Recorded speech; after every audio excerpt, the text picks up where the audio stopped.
Thank you, Professor Engel, and thank you to the Research Center for Global Dynamics. It's been a real privilege to be here with you and to interact with your students, but also just to have some time to reflect. As indicated, I'm speaking today to you on the topic implementing the Women, Peace and Security Agenda in Africa, the need for a reset. You really cannot divorce the implementation of the Women, Peace and Security Agenda in Africa from what is happening globally. So I do provide a bit of a more global context to this particular agenda. I stand here as a practitioner of the last 7 years, very much writing up some of these policies, engaging in dialogues, etc. But I do come from an academic background, so I'm also a researcher, and very much also in the policy-making space. I don't know if that enhances my critical thinking or whether that makes me an embedded scholar. That is for you to judge, because we tend to have these debates when we come here, but a real privilege to be here with you today.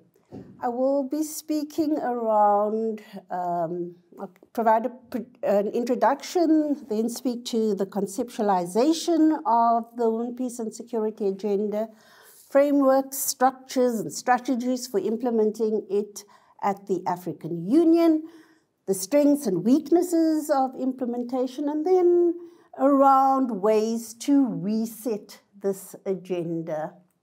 So next year is a milestone here for the Women, Peace and Security Agenda. It is 30 years of implementing Beijing Platform for Action. There we go, 30 years of implementing Beijing Action, the Beijing Plan of Action. 25 years for implementing UN Security 1325.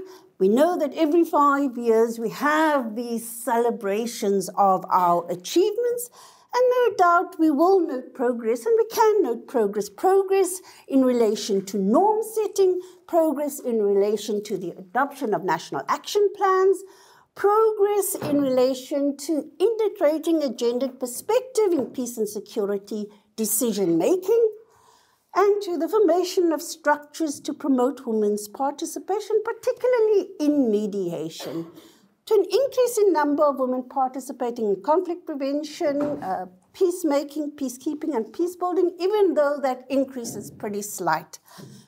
But we are still a very long way from achieving our overall objectives. And these were around meaningful participation for women in peace and security, the protection of women during conflict situations, and the prevention of violence against women, and mainstreaming gender into relief and recovery efforts. And we don't do this as an end in itself. It is about affording greater peace and security for women. It is about transforming the peace and security sector so that it is more representative, more inclusive, fair, just, equitable, responsive, and sustainable. This is why we are doing all of this. And I think I largely want to argue that progress on this agenda has stalled, and it's stalled because of external factors, shifts in the conflict context, the geopolitics that we are seeing, diverse conflict actors emerging with very different interests, not really concerned about human rights or about gender issues any longer. We are pretty much in a domain of power and interest at the moment. Secondly, around the conceptualization of this particular agenda and how it has shifted and how it's actually very narrow in its focus right now. Our strategies in relation to how and where we want to be included. I do think that we are losing focus at the moment, and we need to be thinking about just what is it that we wanted to achieve and how do we get back there. insufficient resourcing taking place, and I don't only mean money here, capital resourcing, ideas as well that needs to come in. The lack of prioritization of this agenda despite the rhetoric, by policymakers and by bureaucrats who have to implement it. The initial impetus for women's participation in peace and security is not 1325. It can really be traced to the Women's International League for Peace and Freedom, WILPF. But Africa, I think, over the last 3 decades has been at the forefront of implementing the Women, Peace and Security agenda. We note the Kampala Action Plan, you referred to it earlier, on women, peace and security in 1994. And what comes out of those deliberations in Kampala and what's coming out of WILPF feed into the Beijing Declaration. And I still think on women, peace and security, Beijing Declaration is far stronger than 1325.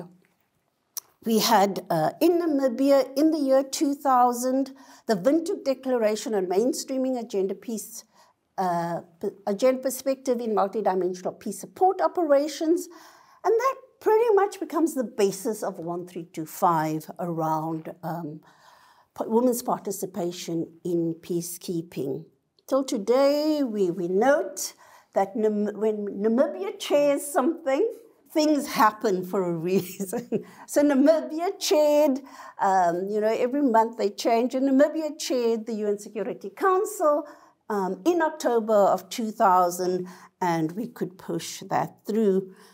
I will later say what happened in Namibia in this year, in March this year, where we managed to again, some say we bulldozed this thing through. Men were not reading the documents and therefore it got through. I don't think so. But it was quite an achievement at the time. African women were drawing on their own experiences as actors in armed liberation movements, as victims of the conflicts that were happening at the time, as local and national peace builders. Their experiences also resonated with women in many other regions, for example, Eastern Europe at the time. Remember, we are now in the 1990s, experiencing pretty much the same things in relation to women participating in peace building, wanting to end wars, but also the attacks that were happening on women's bodies. There was, I think, a global movement of feminists, of activists, of researchers, of practitioners and policymakers that re-emerged. And when I say re-emerged, because, as I pointed out, in 1915, we did see some of that kind of movement. And here we were seeing it again in the 1990s, advocating for the transformation of peace and security structures and processes. And I think, too, the context. And I want to make this point because the context has changed so much now. The context at the time in the 1990s enabled us to push through a women, peace and security agenda, to get that particular agenda to the UN Security Council. So this is the post-Cold War context. This is a period where we see an emphasis on human security, as the dominant way through which to view peace and security, which then enables us to focus on things like sexual and gender-based violence and to bring that into the apex body of peace and security. But also for Africa, the Organization of African Union was now becoming the African Union in 2002, and this then also provides an opportunity for centering gender in the continental body. The African Union integrated with the Women, Peace and Security agenda into the operationalization of the African Union's peace and security architecture through its frameworks, through its structures, through its programs, and through its activities. And I'll speak more to this. Although they have made great strides in implementing the agenda, I do think progress is stalling. Everywhere we go, we hear the agenda is stalling. It's stalling in terms of women's inclusion. It's stalling in terms of the security of women, and not just women. More broadly, the peace and security agenda is stalling. It is stalling in terms of transforming the security sector. I think we have spent very little time on how we are supposed to be transforming the security sector, and in terms of creating a more sustainable peace. We note that there is an overall shift in geopolitics. Everywhere this shift has been noted. It's nothing new to us. The changing nature of conflict and conflict actors, one that has shifted from principles and ideas that were driving our agendas before to narrow nationalism and material interests, and one where the peaceful resolution of disputes is largely sidelined by victory via the barrel of the gun. I think that is our context now. And this particular context, I would argue, then renders this women, peace and security agenda somewhat marginal. It's marginalizing it, if not making it a bit passé. But the motivating factors for conceiving of the agenda in 1915 and still now, those remain relevant to us. The agenda, therefore, I will be arguing, needs to be critically rethought and reset. It's an opportune moment for us now because globally we are rethinking peace and security. There's the new peace agenda that has come out. There's the Pact for the Future. We are reviewing the peace-building architecture, and we are reviewing peace support operations as well. Although women, peace and security is viewed as a key part of the reimagining, I've read these documents and I've listened to the authors. There's, I think, little critical reflection by policymakers and practitioners rather than by the people in the academia on what needs to change in relation to implementation. So the key documents out there, the new agenda for peace, the Pact for the Future, although it's pointing to the need to dismantle patriarchy, which is big, which is huge, which is great, but when you read further, what is it that they're saying? They're saying men must be included into the women, peace and security agenda. Just a bit strange.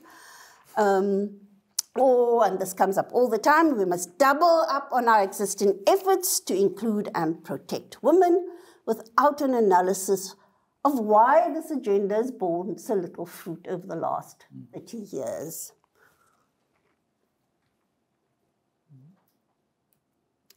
So the Women Mediators Networks, because I don't want to say that nobody is rethinking in this policy, and I'm not speaking in academia now, I'm speaking in the policymaking space.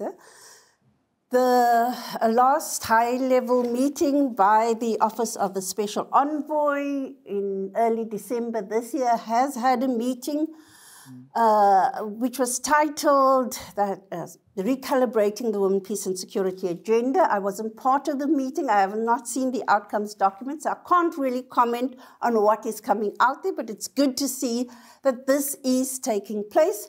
However, it seems to me that there are parallel processes here. So women are meeting on the side, recalibrating on their own. The peace and security agenda is happening there, and they are recalibrating.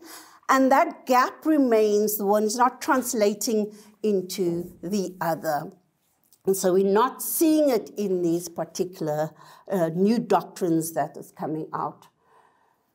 It's good when there's a larger reform process, and women have argued this for a long time. When there are reform processes happening, when there are national dialogues happening, that is the moment for transformation within the sphere of gender. And this too now is an opportune moment for that. We must not miss this particular moment, though these documents are out there already. We may just have missed it, but perhaps there's still room for us. I argue that this is an interregnum moment for us within the global and continental peace and security ideation, and much like in the 1990s, and this presents an opportunity for us to reimagine this agenda. It's not about tinkering. I do think the reimagining of the peace and security agenda out there is tinkering rather than a complete reimagining of what we need to be doing in terms of our structures, the United Nations, the African Union, but also we're going to find much of a tinkering happening here as well. Conceptualizing the women, peace and security agenda. So I mentioned wolves, right? When you're going to look at that resolution that they brought out in 1915, we already see here is a group of women based in Europe, in The Hague, who are recognizing women as victims of war and actors in peace and security, and that their voice must be heard on international peace and security matters. And I stress that because you'll hear the logic of my thinking. It's not just about we're going there to say what's happening to women. We really want to have a voice in what is happening globally around peace and security. Then already we see a call for women to be mediators, for women to be special envoys. Indeed, they begin to speak of a society of nations that must be formed. They are thinkers at the time, thinking about what kinds of structures and processes we need to be putting into place. They were largely excluded from the League of Nations. We were largely excluded from signing the UN Charter as well. Only 4 women were signatories to the UN Charter, and therefore immediately after that signing of the UN Charter, women then come together and form the Commission of the Status of Women to promote women's equality and women's rights globally. That commission mutates into the Division of the Advancement of Women, and then to UN Women as we know it in 2010. CEDAW is one of the important documents at the time, and really when we also track our frameworks, because in this WPS agenda we tend to want to just go to 1, 3, 2, 5, but a number of frameworks prior to this, establishing the rights of women, and CEDAW is the document, I think, for the rights of women. But the emphasis of the Commission was largely on women's inclusion in politics and development rather than on peace and security. Note that the security sector were not exempted from practicing equal rights, right? The Kampala Action Plan, which I mentioned already, links women's peace and security to economic and social justice, which we don't do anymore. It calls for peace education in schools to reduce defense expenditure. It called on the OAU, which was establishing the conflict prevention, management, and resolution mechanism at the time, to include women. It calls on for the establishment of a committee of women ministers. And I note this too, that could articulate women's views on global and regional issues, and for women to develop and support programs to introduce, promote, and sustain peace. So really these ideas are feeding into Beijing. When we look at Beijing, it starts because I had to go and pick up this document again, which I had not looked at in years. It really picks up and outlines the overall conflict context at the time. We don't see that happening any longer. And it notes that women are increasingly establishing themselves as central actors in a variety of capacities in the movement of humanity for peace. So establishing us as actors, their full participation in decision-making, conflict prevention and resolution, and all of the peace initiatives is essential to the realization of lasting peace. And I highlight all of the peace initiatives, not just mediation that we have zoomed into. The declaration speaks to the need to protect women and children in conflict situations, the need to address violation of human rights and international humanitarian law, and importantly, the need for disarmament, which we have not seen in the Women, Peace and Security agenda again. These policy frameworks, I think, informed and triggered an intellectual pursuit they were informed by and they triggered the intellectual pursuit by feminist international relations scholars. We know many of them, Cynthia Enlow, I think Heidi might be up there, Heidi Hudson, and then a number of them that you all know, who sought to make visible what was happening to women during war and the different roles played by women, women as victims, as actors, humanitarian workers, part of liberation movements, part of militias too, and fulfilling reproductive functions for militaries. And they were doing this through research, through very rich case studies that came through in that period. They analyzed the gendered nature of peace and security sector and recognized the opportunity for transformation of social relations in post-conflict settings if women were part of peace processes. And they highlighted how women were seeking to bring about peace in their countries. And for Africa, there were numerous examples: Sierra Leone, Liberia, Uganda, Rwanda, etc. All of them well documented. Where is our documentation now?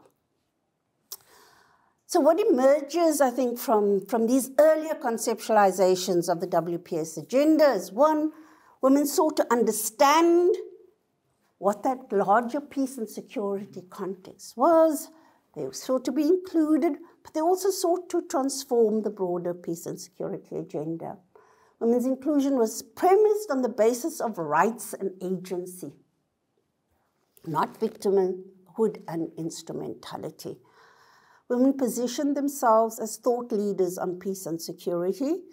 Women campaigned for an end to wars, and hence the focus on disarmament, for peace to be linked to social and economic justice, challenging the gendered construction of war and peace, gendered power relations, etc. They focused on systems, they focused on structures, they focused on ideas, not on men. I like that. Therefore, I would say that there's a rich archive of women's intellectual engagement and activism in relation to peace and security, that this existed long before the adoption of 1325, and that this also translated into the African Union frameworks. 1325 and the subsequent 9 resolutions focused on including women in peacekeeping, mediation, and protecting them from conflict situations, but really that was a protection just on SGBV. This was a narrowing of the conceptualization of the gender, and in sharp contrast to what I have been elaborating on. The gender is now also skewed towards advocacy and activism and less towards alternative narratives and approaches to peace. There's much less analysis on the drivers of conflicts, the conflict actors, the nature of our peace tables and the like, because that, to me, is still largely the domain of men articulating what is happening in our societies when it should not be. So there's been a depoliticization within the WPS agenda in favor of more technical pursuits of focusing on increasing the number of women who are participating in peacekeeping and mediation through the production of policies, frameworks, and training. This has contributed to the marginalization of the women, peace, and security agenda and to a run down a rabbit hole of endless training and endless justification through, quote-unquote, empirical evidence of why women needed to be included in mediation and peacekeeping. And so we see all of these quantitative studies being produced around this particular topic. The focus is on power relations, on human rights, and on transforming our ideas about processes and structures for how we attain peace and security globally, regionally, nationally. That has been lost. As the international context right now reverts back to realist conceptualizations of the world order, where military power and material interests hold sway, and to national contexts where those who are engaged in warfare have way less interest in the principles and ideas and the protection of human rights.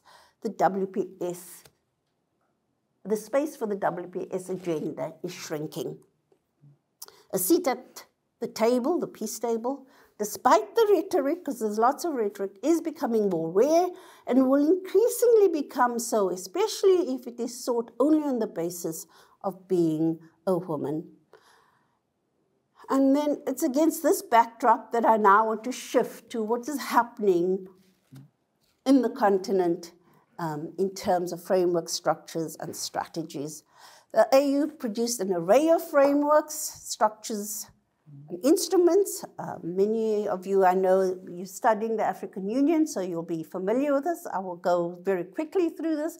The AU Constitutive Act, the promotion of gender equality as a principle comes through there.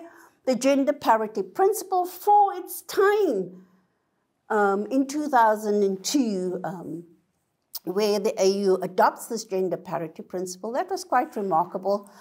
The African Union Protocol on the African Charter on Human and People's Rights, on the rights of women, what we call the Maputo Protocol, that embeds women's rights as well, calling for the participation of women in the maintenance of peace. The Solemn Declaration on Gender Equality in Africa called for the full and effective representation of women in peace, also calling for the appointment of women as special envoys and special representatives. The gender policy, and I'm rushing because I'm looking at time, the gender policy sought to promote women's effective participation in peacekeeping, peace building, and post-conflict reconstruction. Interestingly, rereading it again, it calls for us to create regional consultative platforms on peace for the exchange of knowledge and information and harmonization of strategies, and to mobilize and include female leaders in mediation processes and reflection groups. And I think this only comes through later with the establishment of the forums around women, peace, and security. The African Union also saw the need for regular regional and continental critical reflection on the strategies. I'm not sure that has been happening. The implementation of this is still largely lacking, all of it, even though we do have this annual Women's Forum. I have not participated in any one of them, but I think you have often. You could most probably share what happens in them.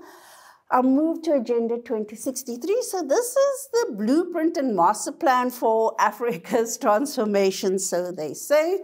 And this framework reasserts the principle of gender equality in all spheres, and its outcome document calls for gender parity in control, representation, advancement of all AU organs, and for all forms of violence against women to be reduced by a third in 2023. We have not met that mark. I looked at all the flagship projects then, and Women, Peace and Security or Gender does not feature as any of the flagship projects, and there are quite a few flagship projects of this Agenda 2063. And the second 10-year implementation plan of the agenda, this speaks to mainstreaming peace education and promoting reconciliation and alternative dispute mechanisms, and to mainstream gender in peace and security discourses and enhance the role of women in peace and security. So it's all there, right? You pick up the frameworks and they all refer to women, peace and security. Interestingly, when you pick up the master roadmap for silencing the guns by 2020, and how they're saying they're going to be introducing it, then there's really only one reference, and it's almost in brackets as well, which is we will train mediators, including women, in brackets. The whole WPS agenda in the African Union seems to come down or be reduced to that. And I think that is why there's been, over the last 15 years, 10 years or so, this emphasis on mediation almost exclusively in the African Union. It has also meant that the other units within PAPS, PAPS is the Department of Politics, Peace and Security within the African Union, has 2 directorates with a number of units. Yes, there are guidelines for women in peacekeeping, guidelines for security sector reform and gender, guidelines for early warning, but that's about it. The emphasis really being here on getting women into mediation.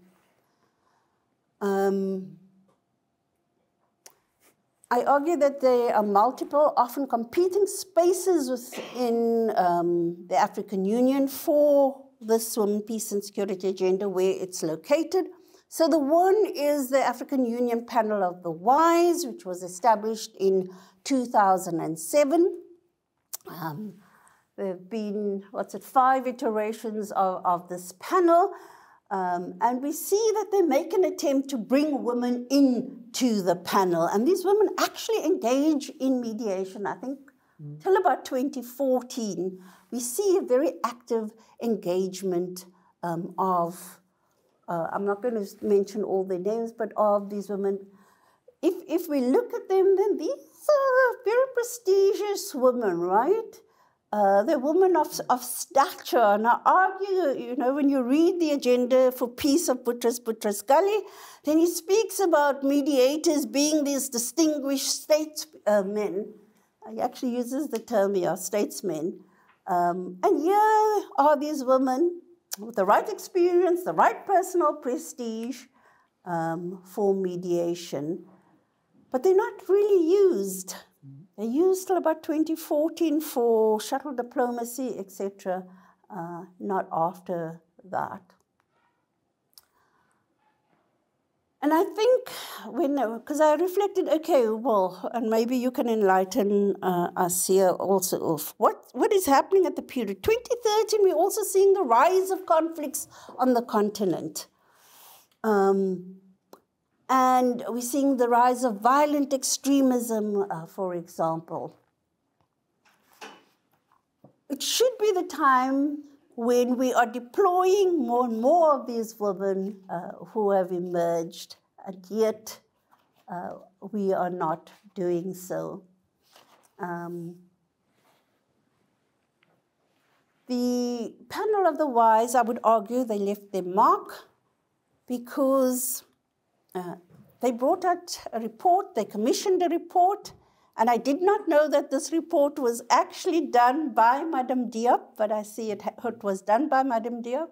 Madame Diop is the special envoy for peace and for women, peace and security at the African Union, because that particular report calls for 4 things, which is the creation or the establishment of the Special Envoy's Office, a gender program, an open session on WPS, and for the establishment of an African network on women in conflict prevention. All of these things actually have materialized, and they materialized quite fast. A year later, this Office on the Special Envoy is formed. And it is because at the time, the chairperson of the African Union is a woman, Madame Dlamini Zuma. And so, yeah, again, it's the context that matters. It's the people who are there that matter. It is, are there champions for this particular agenda? At that particular time, there was, and so we see these things happening quite fast in the African Union. Madame Diop, who's really an institution in her own right, I would say, within the WPS agenda, she becomes the special envoy. She reports directly to the chair, and they really see themselves as getting involved in mediation, in election observation, conflict prevention, etc. They bring out a continental results framework, but to date, so this is the monitoring and evaluation tool for women, peace and security on the continent. It comes out in 2020. It's supposed to be an annual report that comes out but we have not seen another iteration of it. And it's because they are dependent. This office is dependent on member states sending them the information, and member states simply don't send them the information, so they can't be evaluated, right? And I'm trying to make the point here that the tools are only as effective and efficient as the data they are able to collate, and that frameworks and MEU tools are not the answer to the gap between policy formulation and implementation, because for a long time, that's all we were calling for, M&E, M&E, M&E. We don't hear it as much any longer. But this office is also poorly resourced, I think. Although Madame Diop is very good at building synergies, very good at connecting people, of getting the necessary resources in, and so she has been able to achieve much. In her own right, she's a skilled diplomat and mediator. Over the last 5 years, we've been referring to this, the annual Forum on Women, Peace and Security. The fourth one was about enhancing women's participation and leadership in peace and security processes. And at that particular forum, they indicated that we needed to have a gender parity policy for women in mediation, that if we have this particular framework, perhaps we will increase the number of women in mediation. And so this got taken to the Peace and Security Council, which in March, when they had their high-level ministerial meeting in Namibia, and that's why I mentioned Namibia, in Namibia again, they adopt this, that we should have this gender parity policy in the AU.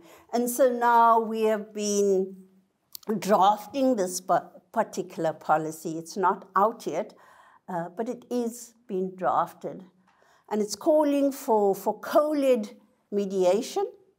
And I think, I've always struggled with this. If we want more women to be mediators in our mediation processes, then the terms of reference of the chairpersons of the UN Security Council of the AU simply need to say co-led, because that's the way to get them in. So I think that's a good one. But it's also because we have been critiquing the way in which we have been training mediators on the continent. Now, pushing for more of a focus on thematic areas, and that women are not only mediators, but they can be part of mediation support teams, etc. There are a number of other roles that can't all be mediators. So if we have this framework now, we have to ask the question, how will this translate to practice, given that the other frameworks have largely been ignored by decision makers and bureaucrats alike at the AU? What is going to make this one different? Why are they not simply also going to ignore this one, right? I think there are many variables that we need to be considering, including the preferences of the warring factions, the principles and interests driving them, and the kind of peace tables being created. Are these peace tables or are they war tables? I think the former is more predisposed to being inclusive, what we used to think of as national dialogues, more comprehensive peace processes. This is not what is taking place at the moment. And so in 2023, we have not seen any woman participate as a mediator in any of these peace tables. And I'm calling them war tables. These war tables are more interested in what can be gained from the spoils of war. You're guaranteed your seat at the table and a share of power by virtue of how much harm you have inflicted and the potential to inflict more harm. I'm trying now to skip. I just want to mention in terms of the 5th annual forum, I couldn't get the outcomes document, but I could get the UN Secretary General's representative to the African Union's speech parfait. And he was noting, so he's talking about the recalibration of the WPS agenda And he notes the need for localization, for intersectionality, for enhancing collaboration, for designing programs that resonate with the histories and cultures of people, the need to bring in more young, and the need for more evidence-based initiatives. But we've been saying this for ages. There's nothing new there that has not been said over the last 10 to 15 years. I doubt whether this is going to assist us in moving the Women, Peace and Security agenda forward. I'm not going to speak to FemWise. I think many of you would be familiar with FemWise. Just to note that now, and this is the agenda around localization.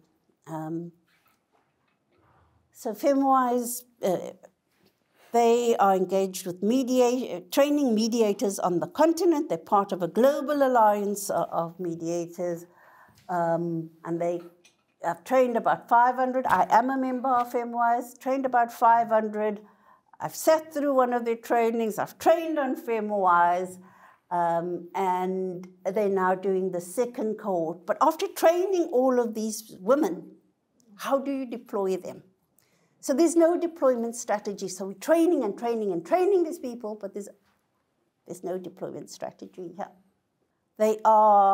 So they figured they can't get women into the mediation tables. So now we are at localizing the agenda. We are going to form national chapters and regional chapters, decentralizing. They're called in South Africa this year, we launched the Gertrude Shope Women's Mediation Network. We launched it in March. Last week, we were still having a conversation about how to operationalize the network, because it's not clear what these networks should be doing at that particular local level. And I think the struggle why this disjuncture or struggle in terms of what it is these networks should be doing has emerged is because this Women, Peace and Security agenda was largely about getting us into track 1 initiatives. That's where the impetus came for. But now you're telling us to go and do community dialogues. We've trained thousands of women who have been doing community dialogues. They come from those communities thinking that they were going to get into track 1, and we're saying, no, go back to your communities. And so we need a more honest reflection about this localization agenda here. Why are we doing it? Who's doing it? And for what reasons? And it's really, for me, driven more by an inability to get to the main table rather than really taking... I need to be clear here, right? I'm not against localization as such. I'm a firm believer of the peace-building agenda being anchored within our communities. However, if you're the African Union, if you're the UN, do you come down to community level to organize there? Or are you supposed to be taking what is happening in the community level, the dialogues that we are having, up to the continental and the global level? So they're coming down to work with us here and actually competing for resources with NGOs while doing so, rather than capturing the initiatives that are taking place and moving that upwards. And I think that is where I am having the challenge with this particular turn towards the local. So in terms of the African Union and its structures that it's having, we mentioned now the Office of the Special Envoy. We mentioned the network, FemWise. Then they have the gender program, and now they've also established Owland. So 4 spaces within which they are looking at women, peace, and security. And why I'm saying, well, you guys, you need to actually harmonize and strategize. This is not working. So we have overlapping units and programs, no clear focus, limited impact. Internally, there could be greater harmonization and rationalization. and collective strategic planning. The dominant focus is on mediation. So I mentioned the Africa governance architecture. We're hardly impacting there at all. We only seem to be doing election observation. Peace and security cannot be attained in the absence of a focus on politics and governance. The Women, Peace and Security agenda must be part of the work of all the units and programs of the Directorate. Currently, we have 108 countries with national action plans. 33 of them are in Africa, but they are unfunded and therefore not implemented. And many are not going towards the third and fourth iterations of these plans. The FemWise has national chapters in Ethiopia, South Africa, Uganda, and Malawi. They've got a long way to go for establishing these national chapters. I don't think that that's an idea that's going to fly to a wall. There are thousands of women who have been trained on the continent, literally thousands. We train, Accord trains, Dirka trains, the KIPTC Center trains, etc. And we really need to think through strategically, one, the database, because there is no single database. Two, those databases that do exist, they're old. Some of these women have been trained in 2013, they've moved on, etc. The kind of training, the quality of training, to do what? That, to me, is a whole project that needs to be rethought on its own. Around peacekeeping, just to make the point around peacekeeping, we've been at this also since 2000. In terms of the AU peace-led missions, we do not know the number of women in these peace missions. We do not know the number of women in the bilateral peace missions either. We used to know 2015 they could give us some information. They haven't given us any information since then.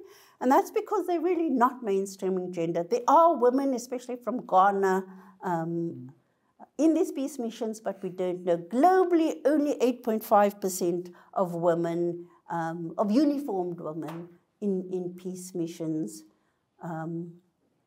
We're not looking at the sexual misconduct that is taking place within the militaries and within the police forces. It's more about just getting women into these environments. There's a lot of work now coming out about the abuse of women within these particular contexts as well. We know that every year we have the same statistic, about 9% of women in negotiators. I'm not going to go there, but I do want to note the Secretary General's report, where he indicates that amid record levels of armed conflict and violence, progress made over the decades is vanishing before our eyes.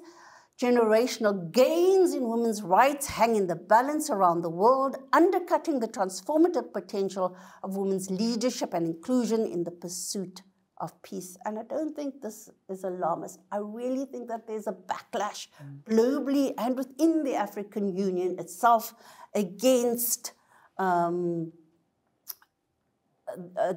Women, Peace and Security agenda, but against the pushing for women's rights as well.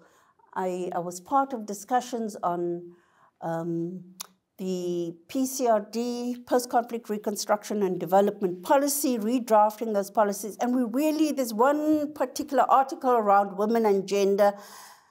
We had a fight to keep that particular article in the PCRD policy, because they wanted to chuck that out. Our battle, I'm arguing, is larger. It's a pushback of patriarchy, and we cannot be apolitical here in our approach to confront it. It's about power and interest and resources. The pie is being seen as finite, and the battle in zero-sum terms. This is a discourse and practice and ideology we need to confront. The new peace agenda is talking about the patriarchy and how we must dismantle it, but the ways of doing it, that to me is really not it.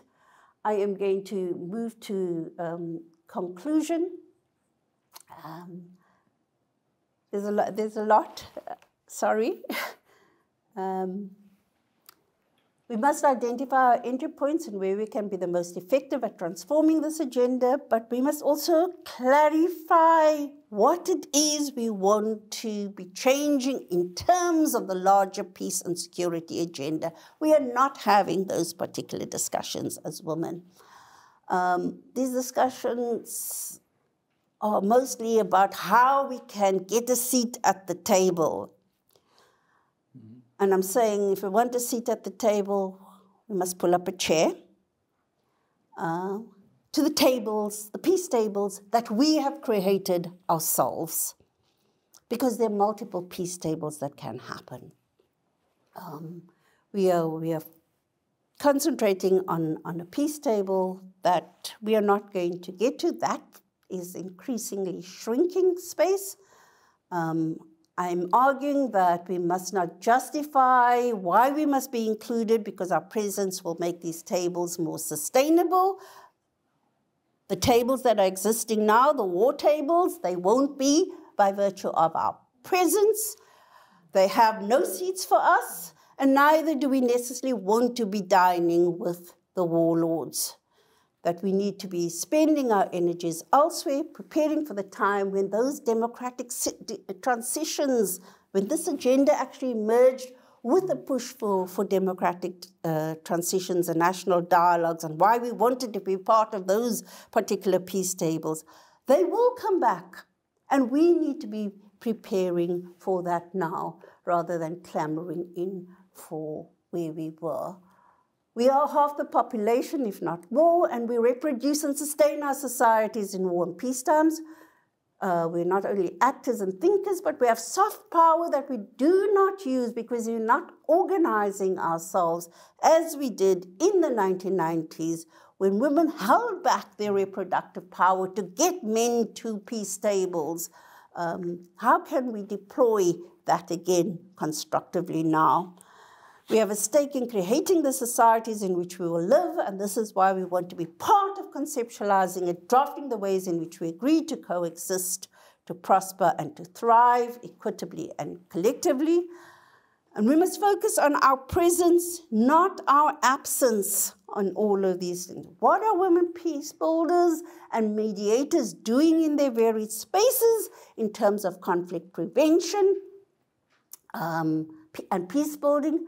Find the methodologies. Part of it is we do not have the methodologies to capture what is happening at that local level.